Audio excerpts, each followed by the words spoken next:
All right, let's jump right in. We've got a mountain of reports and press releases about Trent Ltd, all about their latest financials, and it's exciting stuff. Yeah, what really stands out to me is this idea that everyone's talking about consumers kind of, holding back a bit, but Trent seems to be doing really well. Yeah. So how are they pulling that off? Oh. That's what we're going to try to find out today, right? We've got their Q2 FY25 investor presentation, some press releases, and even some detailed financials to dig through. Okay, perfect. Yeah, our mission today is to really break it down, see how this second quarter stacks up against last year, and figure out what it all means for their future. Exactly. Yeah. And maybe we'll even find that secret sauce, like what are they doing that others aren't, Now, for anyone who maybe hasn't heard of Trent Ltd, can you give us that quick elevator pitch? Sure, sure. So Trent Ltd, they're part of the Tata Group, which is kind of like this huge, super well-respected conglomerate in India. And Trent focuses specifically on retail, operating all these different brands like Westside, Zudio, and Star. So they're not just a single store, they're kind of all over the place, right? They're everywhere. They've got over 875 stores across more than 180 cities in India.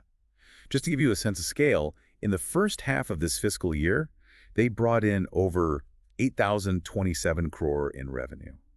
Wow. It's a lot of money. Yeah, that is a lot of money. And on top of that, their market cap, which is basically how much investors think the company is worth, has been growing at an average of 73% every year for the last 6 years. Yeah, that's a huge vote of confidence. Absolutely. So we know they're a big player in the retail world, but what about this second quarter? What were the big numbers that jumped out at you?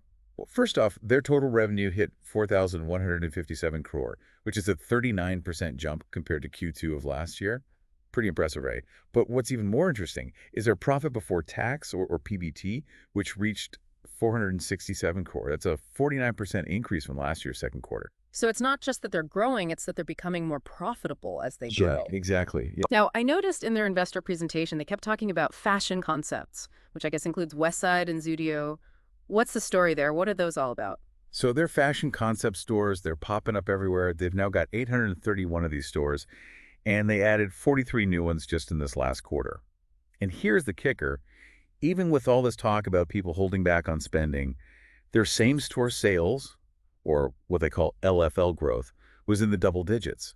So their brands are really resonating with people. You know, it does make you wonder, are people willing to spend on clothes even when they're cutting back in other areas? Maybe fashion is more of a necessity than we think, or maybe Trent's just doing something really special. Yeah, it's an interesting question, right? It really speaks to the power of having a strong brand that connects with your customers. Now, focusing on Westside for a second, their loyalty program, West Style Club, is absolutely exploding. They've got over 12 million members, Hmm. which is more than the population of some countries. That's a sign they're really engaging with their customers. Yeah, it's like they've built a community around their brand. Exactly. So beyond the loyalty program, what else is driving Westside's success? Anything else catch your eye? Well, I thought it was interesting that what they call emerging categories are really taking off. Things like beauty products, innerwear, and footwear, they're all seeing huge growth. They now make up over 20% of Westside's revenue for their fashion concepts. It seems like they're smartly diversifying, going beyond just clothes. Not putting all their eggs in one basket. Right. And what about online, right? Everyone's shopping online these Yeah. days. Are they embracing the digital world? Yeah, are they keeping up with the times? They are, and they're doing it really well. They've got Westside.com, which is their own website, and they're also on the Tata Neu platform, which is kind of like Tata's version of Amazon, you could say. These online channels are now responsible for over 5% of Westside's total revenue, and get this, they're doing it profitably. It's amazing how they're hitting all the right notes, strong brands, expanding stores, loyal customers, and a smart online strategy. Okay, then there's Zudio, which seems to be growing like crazy. What's their deal? Ah, Zudio. They're all about value fashion, trendy clothes at prices that won't break the bank. And their growth has been absolutely phenomenal. Their store count has been increasing by an average of 60% every year for the past 6 years. Every year. Yeah. And they're not just sticking to India either. They just opened their first international store in Dubai. Wow, going global. Yeah. Yeah. And keep an eye out for this. They just launched a new concept called Zudio Beauty in India. Too early to say if it's going to be a game changer, but it's definitely a bold move. Yeah. Are they going to tap into that huge demand for affordable but trendy beauty products? We'll have to see.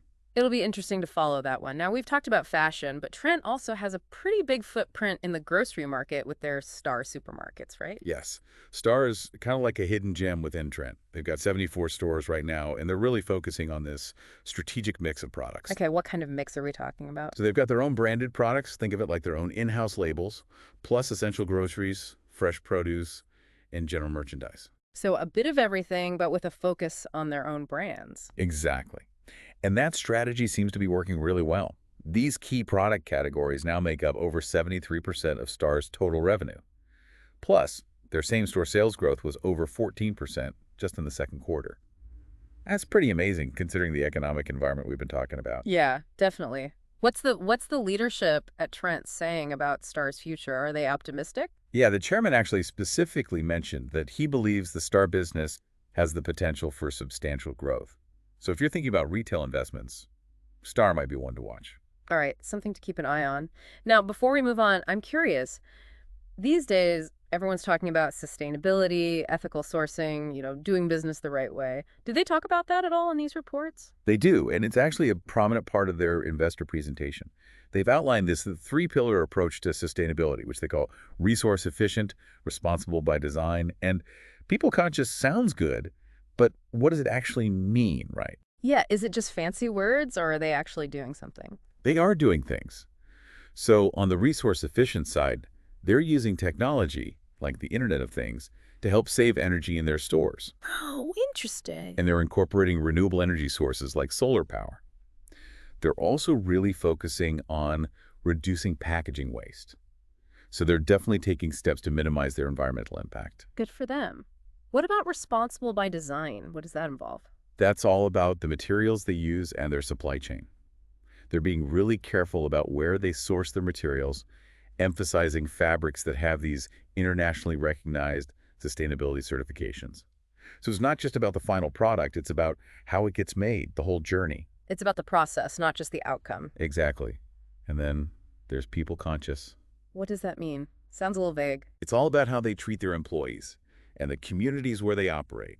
They talk about employee well-being programs, skill development, diversity and inclusion, and supporting local communities. It's like they're saying a company's responsibility goes beyond just profits. Beyond the bottom line. Yeah, they're recognizing the human element in all of this. As a consumer myself, that kind of thing does influence my choices. Knowing a company's trying to do the right thing, it does make a difference. I agree. It's something I think about too. But for now, let's pull back a bit and look at the bigger picture, Trent's overall financial health, and what the future might hold. We've covered a lot of ground in this first part of our deep dive. Yeah, we have. There's still so much more to explore. All right, so we dove deep into how Trent crushed it in their second quarter. But what about the bigger picture? How's their overall financial health looking? From everything we've seen, they seem to be in a really strong position. Yeah. What makes you say that? What are you seeing? Well, I mean, we already talked about their strong profit before tax growth, that PBT number. But looking at the financial statements, it goes even deeper.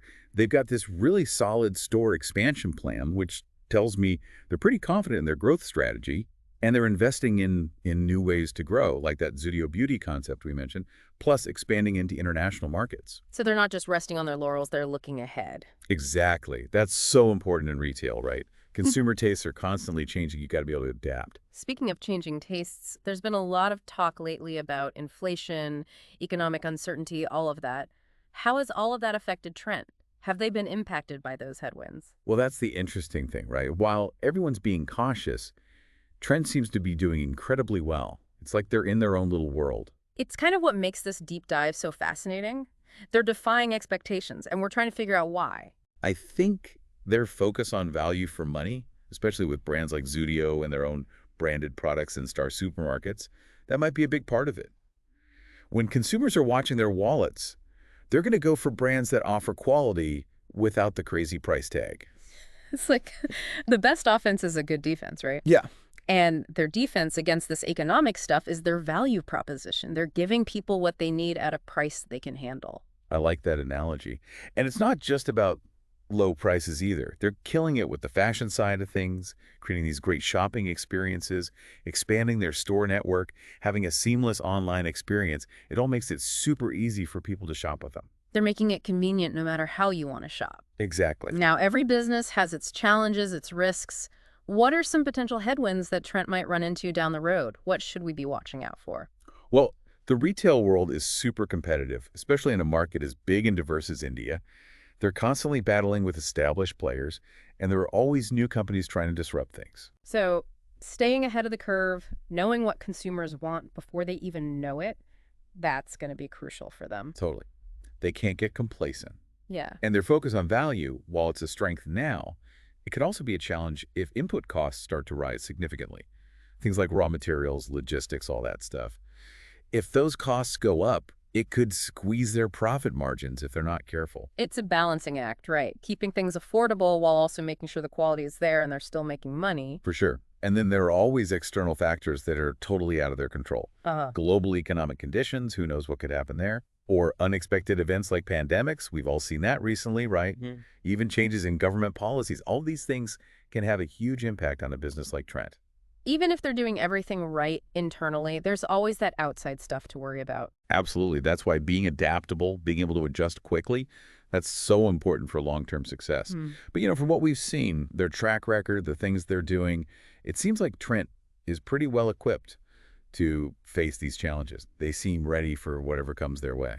Okay, so we've looked at their strengths, potential risks, overall financial health, but what does all this mean for, say, the average investor or even just someone who shops at their stores? What's the key takeaway here? I think the biggest takeaway is that Trent seems to be bucking this trend of what some people are calling muted consumer sentiment. They're growing, they're expanding, they're innovating constantly. That's a really good sign, whether you're looking at them as an investment or you just enjoy shopping at their stores. It's encouraging to see, for sure, especially when everyone's talking about how tough things are out there. Definitely. And if they keep on this path, they're set up for even more growth. They're clearly focused on delivering value, building strong brands, and coming up with fresh ideas. And don't forget, their commitment to sustainability, that's something a lot of consumers care about these days. So, a company worth watching, both as a potential investment and as a snapshot of how the retail world is doing in India. They seem to have their finger on the pulse. Couldn't agree more. What's really interesting is we've only scratched the surface here. There's so much more to uncover if you really want to dig deep. That's the fun part of these deep dives, right? They spark your curiosity, make you want to learn more. But before we move on to our final thoughts, there's something I'm really curious about. We've looked at their numbers, their strategies, all of that. But what do you think their real secret sauce is? What's the magic ingredient that's making them so successful? Oh man, that's the million-dollar question, isn't it? I don't think there's one easy answer. No, but humor me. Give me your best guess. What do you think is driving it? Well, I think it's a few things. First off, they really seem to get the Indian consumer. They've created these brands that resonate with different parts of the market, offering a mix of aspiration and affordability. It's like they found the perfect balance between what people want and what they can actually afford. It's appealing to the heart and the wallet at the same time. Exactly. And they're not afraid to experiment, try new things. Look at them going international with Zudio, or that Zudio beauty concept. They're willing to take risks, push the boundaries. That's so important in a fast-moving industry like retail. So a mix of consumer insight, smart execution, and a willingness to innovate. No wonder they're doing so well. And let's not forget the Tata Group connection, right? Being associated with that name carries a lot of weight in India. It brings a level of trust and credibility that you just can't buy. It's a powerful combination, that's for sure. I'm feeling pretty inspired after this deep dive. It's great to see a company like Trent doing so well, even with all the challenges out there. How about you? Absolutely. It's fascinating to see how they're navigating this complex world of retail, and they're doing it with style and success. They're a great example of what's possible when you combine vision, strategy, and execution. Trent Ltd, definitely a company on the move. I'm eager to see what they do next. But for now, we'll have to leave you with a few thought-provoking questions to ponder. We'll be back shortly with part 3 to wrap up our deep dive and explore some final insights. And we're back for our final thoughts on Trent Ltd. Yeah, it's been fascinating, hasn't it? Unpacking all of this, their whole story. We've learned so much about their brands, their strategies, how well they're performing. But now it's time to kind of turn the tables, put the spotlight on you. Exactly.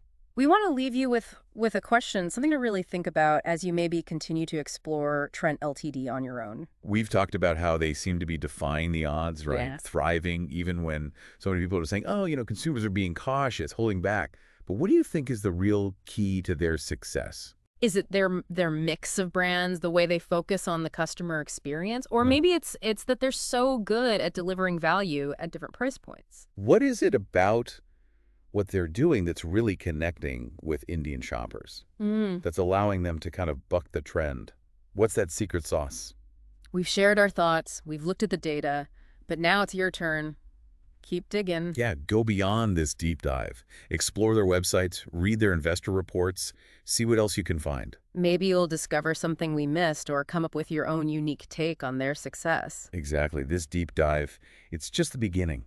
There's always more to learn, more to analyze, more to understand. And, who knows, maybe your insights will help you make your own investment decisions or even just inform your next shopping trip. That's right. So keep learning, keep exploring. That's what it's all about. Absolutely.